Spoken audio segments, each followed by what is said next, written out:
to another spooky tale.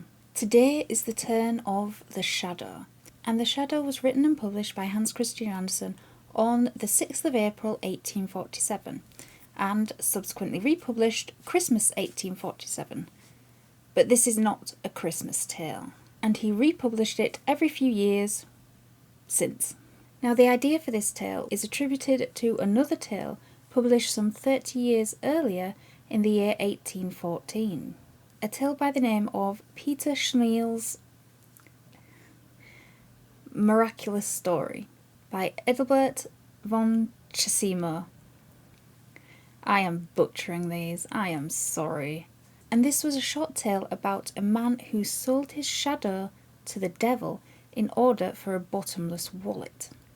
And Hans Christian Andersen referenced this in his own story, The Shadow.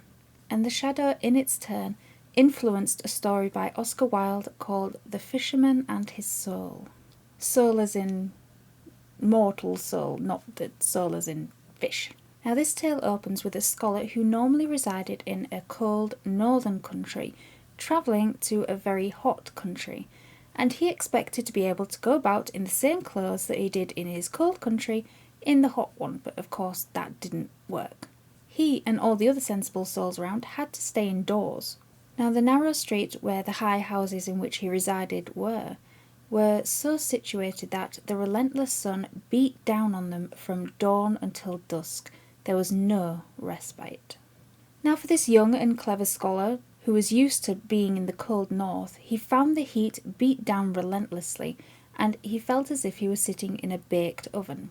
He can't have really been that clever if all he took to a hot country were fur to wear.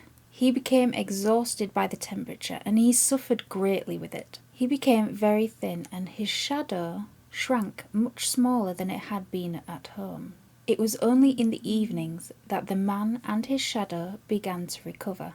As soon as a candle was brought in the room, the shadow had to stretch itself all the way up to the high ceiling to regain its strength. To stretch himself, the scholar went out to his balcony, and as soon as the stars came out in the sky above, he felt rejuvenated and more full of life than he had when the sun beat down in the sky instead.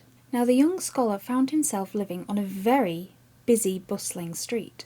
There was a street market, a church was close by, so they had processions every week. Boys in the street fired off Roman candles, and there was chairs everywhere for people to sit and interact and live life. But only one house on this street remained silent and dark. The house, which conveniently was situated straight across the street from where the young scholar lived. Yet someone must have lived there, because there were flower boxes all over the balcony and they thrived, so somebody must be coming out and watering them every now and then, or they would have just shriveled up in the sun. Also, every evening the door to that balcony opened wide.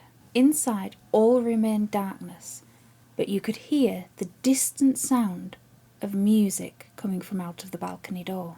Now, the scholar asked his landlord about the house opposite, but the landlord said he didn't know who had rented it. No one was ever seen over there, and as for the music, the landlord found it quite tiresome. He said it was like someone was practicing a piece that was far beyond their skill, but they kept trying anyway. Now, one night the scholar was awoken. He slept with his balcony doors open, and the breeze moved the curtains, and he fancied that he could see a marvellous radiance coming from the balcony door opposite his. The colours of the flowers shone as brilliant as fire, and in their midst stood a maiden, tall, slender, and lovely, and it seemed that the radiance was coming from her. Now, one leap, and he was up out of bed, and he went to his balcony and he peered around his curtains, but the maiden had disappeared. The flowers were no longer radiant, but they were back to how they usually were, and the door to the balcony was open just a little bit. No light, but the music came through, so soft, lovely, romantic, so magical. But still the questions remained. Who lived there? How did they get in? The lower part of the house was part of the row of shops. It was a shop underneath. On another warm evening, the scholar was sat on his balcony with a candle burning in the room behind him. Naturally, his shadow was cast on the house wall across the street, and when the scholar moved, his shadow moved among the flowers. The scholar said to himself that he believed that his shadow was the only living thing to be seen over there, apart from the flowers. The door was ajar again, and if his shadow was clever, then he'd step inside, have a look around, and come back to tell what he had seen. He nodded to the shadow, who nodded back. The scholar rose, and the shadow rose. The scholar turned around, and his shadow turned too. And if somebody had been watching closely, they would have seen the shadow enter the ajar balcony door in the house across the street at the same instant that the scholar returned to his room and the curtain fell behind him. Now you would think, but that's what shadows do. They copy our movements. Now the next morning, when the scholar went out to get his morning coffee and a newspaper, he realised that his shadow wasn't there. That it must have really gone away the previous night and not come back yet, and wasn't that annoying? Now what annoyed him most was that the scholar couldn't return home and tell the tale because he had nothing to tell, because his shadow had not returned. And besides, there was already a tale of a man without a shadow, and he couldn't be seen to be copying, because that wouldn't help him at all. Now that evening he purposefully sat back on his balcony and put the candle behind him in order to coax his shadow out. But it did not make an appearance. It was all extremely vexing, but as the weeks passed the scholar noticed that he had a new shadow growing at his feet, and in time he had a very presentable shadow again, as if it had never left. Now as the scholar travelled back north to his home country, his shadow grew longer and longer still. Now once home, the scholar sat down and wrote books about all the things in the world that are true and good and beautiful. Now one evening, after many, many years had passed, there came a soft tapping at his door. The scholar opened the door and was confronted by the sight of a strange man, so extremely thin that it gave him a very strange feeling. However, he didn't turn him away because the man was impeccably dressed and looked like a person of distinction. "With whom do I have the honour of speaking?" the scholar asked. "Ah," said the distinguished visitor, "I thought you wouldn't recognise me now that I've put real flesh on my body and wear clothes. I don't suppose you ever expected to see me in such fine condition. Don't you know your old shadow? You must have thought I'd never come back. Things have gone remarkably well with me since I was last with you. I've thrived in every way, and if I have to buy my freedom, I can." He rattled a bunch of valuable charms that hung from his watch, and fingered the massive gold chain he wore around his neck. Oh, and how his fingers flashed with diamond rings, and all of this jewellery was real. "No, I can't get over it," said the scholar. "What does it all mean?" "Nothing ordinary, you may be sure," said the shadow. "But you are no ordinary person, and I, as you know, have followed in your footsteps from childhood. As soon as you thought me sufficiently experienced to strike out in the world for myself, I went my way. I have been immeasurably successful. But I felt a sort of longing to see you again before you die, as I suppose you must, and I wanted to see this country again. You know how one loves his native land. I know that you have got hold of another shadow. Do I owe anything to either of you? Be kind enough to let me know." "Well, is it really you?" said the scholar. "Why, this is most extraordinary. I would never have imagined that one's own shadow could come back in human form." "Just tell me what I owe," said the shadow, "because I don't like to be in debt to anyone." "How can you talk that way?" said the student. "What debt could there be? Feel perfectly free. I am tremendously pleased to hear of your good luck. Sit down, my old friend, and tell me a bit about how it all happened, and about what you saw in that house across the street from us in the warm country." "Yes, I'll tell you all about it," the shadow said as he sat down. "But you must promise that if you meet me anywhere, you won't tell a soul in town about my having been your shadow. I intend to become engaged, for I can easily support a family." "Don't you worry," said the scholar. "I won't tell anyone who you really are. I give you my hand on it. I promise, and a man is as good as his word." Now it was really remarkable to the scholar how much a man his shadow had become. He was dressed all in black, with fine black leather shoes, and an opera hat, not to mention the gold chain and the diamond rings. The shadow was dressed very fine indeed, and it was this finery that made him seem so human. Now the shadow sat down and he grinded his feet on the arm of the scholar's new shadow, which lay at his feet like a well-behaved dog. Now this could have been passed off as arrogance on the shadow's part, or was he trying to have the new shadow stick to his feet instead and become his new shadow? Now the shadow on the floor listened to the shadow man very intently, so that it might learn how best to be free and work its own way up into becoming a master.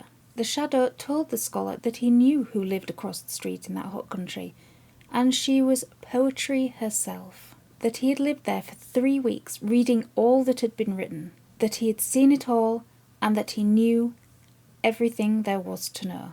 Now the scholar was very excited, and he told the shadow that he too had seen Poetry for a briefest of glimpses across the balcony, but his eyes were too sleep-filled to truly take in the sight. And he pressed the shadow to tell him more about what was in this dark house. The shadow said that he had stayed in the anteroom, the one that could be seen from the balcony, and he hadn't ventured further. There were no candles in this room, but there were many, many doors leading to brightly lit hallways, and ever more rooms. The blaze of light would have killed him if he had ventured further and gone in search of the maiden, but the shadow was careful and took his time. Now the shadow said that he would tell all, but it wasn't that he was proud, but now that he was a free man and well educated, not to mention his high standing and considerable fortune. But he wished that the scholar would not call him or refer to him as his old friend. Now the scholar apologised. Why would you apologise? But he apologised and said that it would be a hard habit to break, but that he would call the shadow, instead of being his dear friend, he would just call him Dear Sir instead. The scholar was very excited to hear about the rooms that were further inside of this house, and to finally get answers to the questions that had been plaguing him ever since he couldn't see for himself. Was it like a green forest? Was it like a holy temple? Were the rooms like starry skies seen from the top of a mountain? The shadow replied that everything was there, that he didn't go inside but stayed in the dark anteroom, that he had seen everything and that he had knew everything, that he had been in the antechamber of the court of Poetry herself. Now the scholar pressed and asked the shadow, but what did you see? Did the gods of old march through the halls? Did old heroes fight there? Did fair children play and share their dreams together there? The shadow only replied that he had been there and he had seen everything that there was to be seen. Had the scholar gone over himself, the shadow said that it would not have made a man out of him as it had made a man out of the shadow, that the shadow had come to know his inner self, what was born in him, the relationship between him and poetry. And when he was with the scholar, he didn't think of such things, but the scholar had to remember how wonderfully he expanded at sunrise and sunset, and that in the moonlight the shadow had seemed more real than the scholar himself did. That while the shadow was in the anteroom, he had come to know himself, had come to know that he himself was a man. He came out completely changed, but on his coming out found that the scholar was no longer in the same country, and that now being a man, he was ashamed at being seen as he was, that he lacked clothes, shoes, all the surface veneer that made a man a man. Now I believe that if the scholar had stayed in that hot country, the shadow would have probably killed him. I'm getting serial killer vibes from this, but we'll continue. He went into hiding and only came out in the evening, where he ran through the streets in the moonlight and stretched up buildings, peeping into walls, into rooms and garrets. He peered where no other could peer, and saw things that no one else could or should see. That it is a wicked world, and that the shadow would not care to be a man at all if it was not the fashionable thing to be. He saw what nobody knows, but everybody would like to know, what wickedness goes on behind closed doors. If the shadow had written it all in a newspaper, everything that he had seen, every secret that he had found, how widely it would have been read. But instead, he wrote directly to the people concerned. and there was the most terrible consternation at every town that he arrived in. The people were so afraid of him, and yet so fond of him. And with that, the shadow stood up and left the scholar his card and left, saying that he lived on the sunny side of the street and he could always be found home on rainy days. Years went by again before the shadow called again on the scholar to ask how he was doing. Now the scholar was still writing about the true, the good and the beautiful, but that nobody any longer seemed to care about reading about anything good, true and beautiful, and he grew quite despondent at this state of affairs. Now the shadow, on the contrary, was feeling even more content and was growing quite fat. He said that the scholar did not understand the ways of the world, and that is why he was suffering. That the scholar ought to travel again. The shadow was going to take a trip this summer, and he asked the scholar if he wanted to go with him, as he would like to have a travelling companion, and would the scholar come along and be his shadow. Now the scholar put his foot down and said, "This has gone way too far." And the shadow just replied that it was how the world went and how the world would keep on going. And with that, the shadow left again. Now after this, the scholar was not well at all. Sorrow and trouble pursued him, and the things he had to say about the good, the true and the beautiful, nobody wanted. Things like that now appealed to people as roses did to cows. And in the finish, he made himself feel very, very ill. People started to tell him that he looked like a shadow of his former self, and at people saying this, he trembled quite violently. The shadow soon came to visit the scholar again, and said that he must visit a watering place, and he wanted the scholar to come along to this watering place just for old times' sake. And the shadow pointed out that the scholar needed to go to this watering place too, as it looked like his beard wasn't growing properly, and one simply can't get along without a beard. That the scholar should just be reasonable and accept the shadow's offer, and they would travel together as two old friends. And so they set off on their travels. The shadow was the master now, and the master become the shadow. And they did everything together according to how the sun's light fell. Now the shadow was very careful to take the place of master, and either the scholar didn't notice or was too innocent to care. Now one day the scholar said to the shadow that now they are fellow travellers together and had grown up together, that they should call each other by their first names, as all good companions do. "That's a splendid idea," said the shadow, who was now the real master. "What you say is most open-hearted and friendly. I shall be just as friendly and open-hearted with you. As a scholar, you are perfectly well aware how strange is a man's nature. Some men cannot bear the touch of grey paper. It sickens them. Others quail if they hear a nail scratched across a pane of glass. For my part, I am affected in just that way when I hear you call me by my first name. I feel myself ground down to the earth, as I was in my first position with you. You understand? It's a matter of sensitivity, not pride. I cannot let you call me by my first name, but I shall be glad to call you by yours, as a compromise." So thereafter the shadow called his one-time master by his first name. It has gone too far, the scholar thought, when I must call him by his last name, while he calls me by my first. But he had to put up with it. Now at last they both came to this watering place, and among the lovely people there was a beautiful princess. Her malady was that she could see things much too clearly, and that it was far too upsetting for her to have these experiences. And she instantly saw that one of the newcomers was far different from anybody else that was there or that she had ever met. She thought to herself that he has come here to help his beard grow. But she saw the real reason that this newcomer had come to the watering place was that he could not cast a shadow. Now the princess was very curious and went directly up to this stranger and said that his trouble must be that he could not cast a shadow. And the shadow answered her. "Your Royal Highness must have improved considerably," the shadow replied. "I know your malady is that you see too clearly, but you are improving. As it happens, I do have a most unusual shadow. Don't you see that figure who always accompanies me? Other people have a common shadow, but I do not care for what is common to all. just as we often allow our servants better fabrics for their liveries than we wear ourselves, so I have had my shadow decked out as a man. Why, you see, I have even outfitted him with a shadow of his own. It is expensive, I grant you, but I like to have something uncommon." "My," the princess thought, "can I really be cured? This is the foremost watering place in the world, and in these days water has come to have such wonderful medicinal powers. But I shan't leave just as the place is becoming amusing. I have taken a liking to this stranger." Now later that evening, the princess and the shadow danced together in the great ballroom, and never had she danced with a partner who seemed so light on his feet. She told him what country she was from, and he replied that he knew it well. He had visited there, and he had peeked in every window, and could answer any question that she fired at him.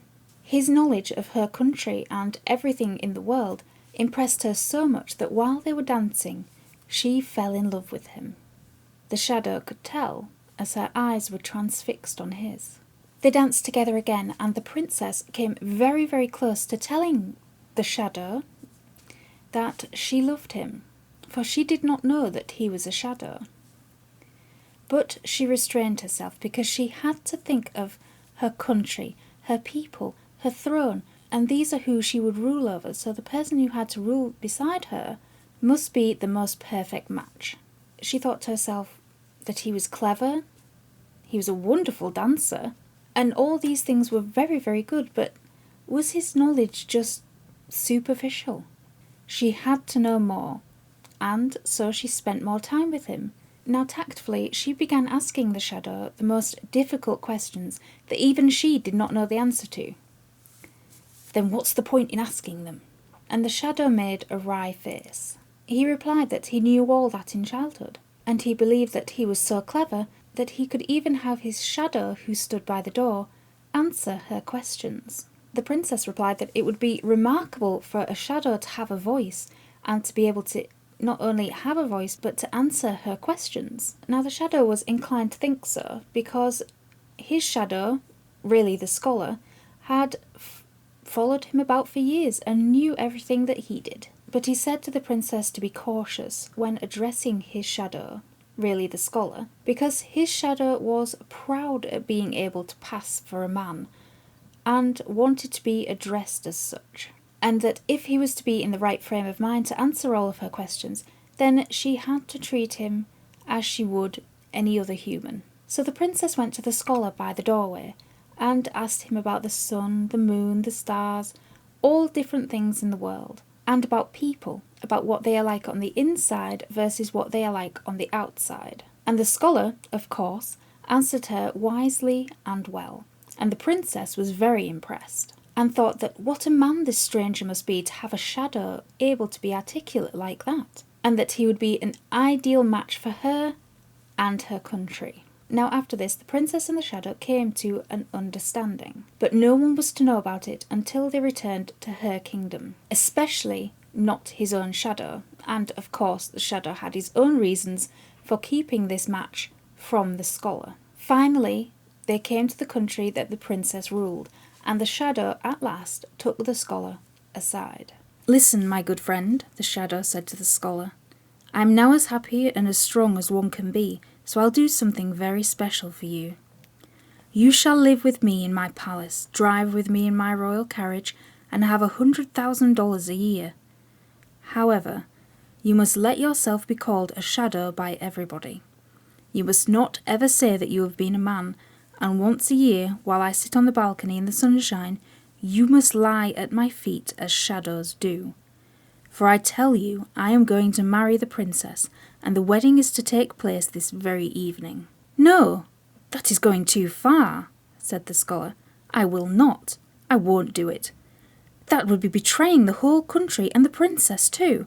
I'll tell them everything, that I am the man, and that you are the shadow merely dressed as a man." "No one would believe it," said the shadow. "Be reasonable, or I'll call the sentry." "I'll go straight to the princess," said the scholar. "But I will go first," said the shadow, "and you shall go to prison." And to prison he went, for the sentries obeyed the one who, they knew, was to marry their princess. "Why, you're trembling," the princess said as the shadow entered her room. "What has happened? You mustn't fall ill this evening, just as we are about to be married." "I have been through the most dreadful experience that could happen to anyone," said the shadow. "Just imagine. Of course, a poor shadow's head can't stand very much. But imagine, my shadow has gone mad. He takes himself for a man, and imagine it, he takes me for his shadow." "How terrible," said the princess. "He's locked up, I hope." "Oh, of course. I'm afraid he will never recover." "Poor shadow," said the princess. "He's very unhappy. It would really be a charitable act to relieve him of the little bit of life he has left. And, after thinking it over carefully, my opinion is that it will be necessary to put him out of the way." "That's certainly hard, for he was a faithful servant," said the shadow, and he even managed to sigh. "You have a noble soul," the princess told him. The whole city was brilliantly lit that evening. The cannons boomed, and the soldiers presented arms. That was the sort of wedding it was. The princess and the shadow stepped out on the balcony to show themselves and be cheered again and again. The scholar heard nothing of this, for they had already done away with him. And that is the end of our tale. Let me know your thoughts on the shadow down below, and remember, when you see your shadow on a hot or a cold day, however long or short it is, that your shadow is a part of you.